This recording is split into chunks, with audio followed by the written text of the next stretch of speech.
Hi, I'm Cephalosporins, third generation. So what am I? I am a large group of antibiotics derived from the mold Acrimonium, previously called Cephalosporium. I am a bactericidal, which means I kill bacteria, and work on a similar way to penicillins. I bind to and block the activity of enzymes responsible for making peptidoglycan, an important component of the bacterial cell wall. They are called broad-spectrum antibiotics because they are effective against a wide range of bacteria. Third-generation cephalosporins are effective against mainly gram-negative bacteria and bacteria that haven't responded to first or second-generation cephalosporins. Some examples of infections that I treat include skin or soft tissue infections, urinary tract infections or the UTIs, pneumonia, sinus infections, meningitis, Lyme disease, sepsis, and gonorrhea. Drug name. So my generic names are Avicaz, Sedax, Cefdinir, Cefditorin, Cefixime, Cefixox, Cefotaxime, Cefpodoxime, Ceftazidime or the Avibactam, Ceftibotin, Ceftizoxime, Ceftriaxone, Claforan, Fortaz, Rosefin, Spectracef, Sofrax, Tazicef, Tazidim, and Vantin. My brand names are Sedax, Rosefin, Septaz, Claforan, Vantin, Soprax, Omnicef, Spectracef, Cefezox, Cefobed, Fortaz, and Tazicef.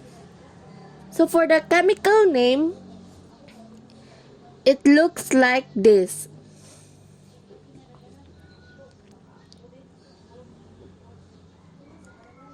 So for the drug classification, in therapeutic, I am a broad-spectrum, semi-synthetic beta-lactam antibiotics. In pharmacologic, I am a broad-spectrum antimicrobial agent with activity against both gram-negative and gram-positive organisms. Pregnancy category. I am FDA Pregnancy Category B. Animal reproduction studies have failed to demonstrate a risk to the fetus, and there are no adequate and well-controlled studies in pregnant women. This drug should be used during pregnancy only if clearly needed. Mechanism of action. Peptidoglycans are the exoskeleton of bacteria that provides structural integrity and shape to the cells and protects them from bursting out. Peptidoglycans are cross-linked in the final step of bacterial cell wall synthesis to make peptidoglycan polymers with the help of membrane-anchored enzymes, or the transpeptidases, carboxypeptidases, and endopeptidases, collectively called penicillin-binding proteins or the PBPs. Most bacteria possess at least one PBP, and they are the target of different beta-lactam antibiotics like cephalosporins, penicillins, carbapenims, and monobactams. The beta-lactam ring structure of third-generation cephalosporins mimics the D-ala-D-ala moiety of the natural substrate of PBPs. Structural binding of cephalosporins antibiotics to the active site of PBPs in bacterial cell walls leads to inhibition of their enzymatic activity, leads to defective peptidoglycan synthesis. This results in an inability to construct a functional cell wall and subsequent death of the bacterial cells by osmotic lysis. Pharmacokinetics. Absorption. Some third-generation compounds are poorly absorbed in the gastrointestinal tract and are administered only intramuscularly or intravenously. These agents are ceftriaxone, ceftazidime, and cefotaxime. Ceftriaxone has high protein binding capacity and has the longest half-life of antibiotics in this generation, administered as a once-daily dose. Ceftazidime is also useful as an inhalational agent in bronchiectasis, ventilator-associated pneumonia, and post-transplant airway. Distribution.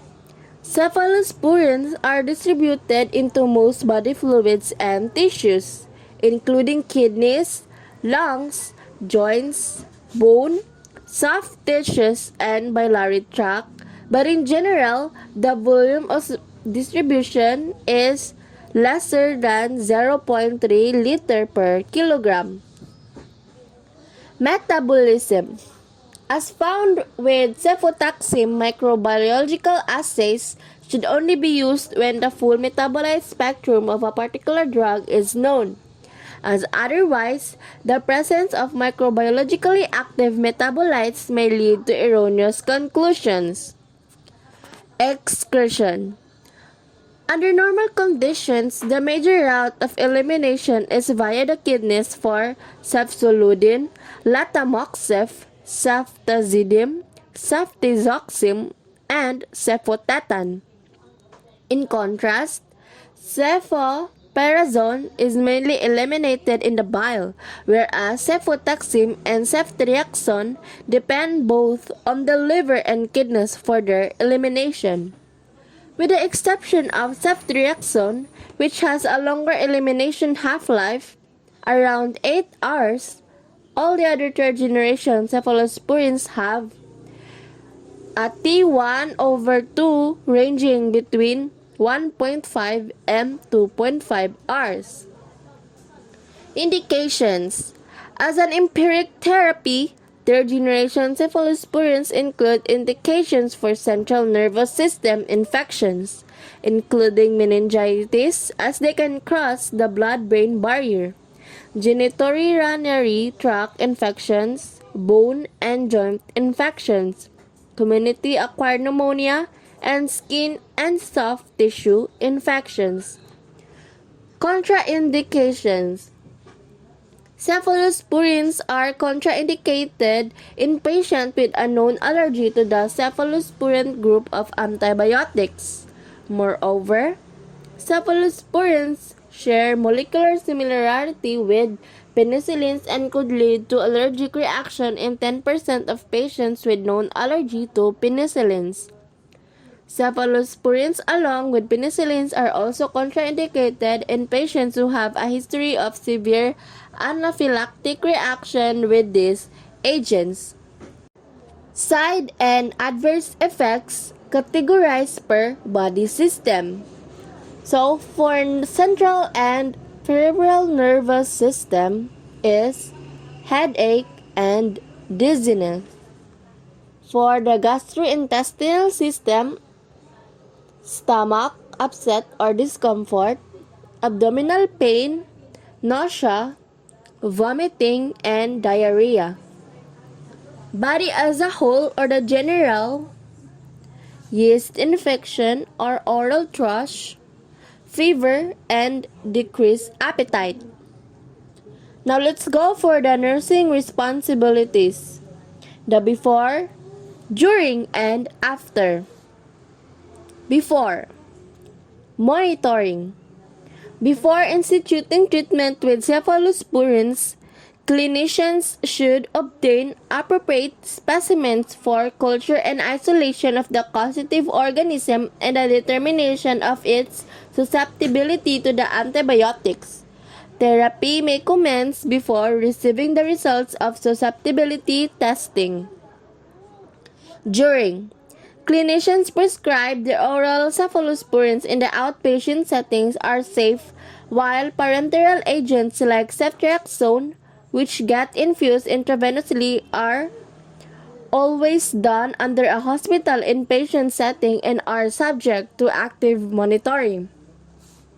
Nurse practitioners assist in close monitoring of the patients for adverse drug reactions, and immediate withdrawal of the culprit drug can reduce the complexity of management. Indeed, an interprofessional collaboration aimed at the prevention and rapid recognition of cephalosporin-induced toxicity. After evaluation and or the desired outcomes. Coagulation profile should be evaluated in patients with a known risk of bleeding while on third-generation cephalosporins. Although cephalosporins are potentially useful in penicillin-allergic patients, they require careful observation for any potential adverse reactions. Evaluating other medications ordered along with that may cause drug-to-drug interactions in a patient. Finally, but importantly, patient education is also of paramount importance as it is imperative to continue the full course of antibiotics to eradicate the pathogen, to improve infection cure rates, and avoid the development of any resistance or treatment failures. So that's it. That's cephalosporin, and I hope you've learned something in this video.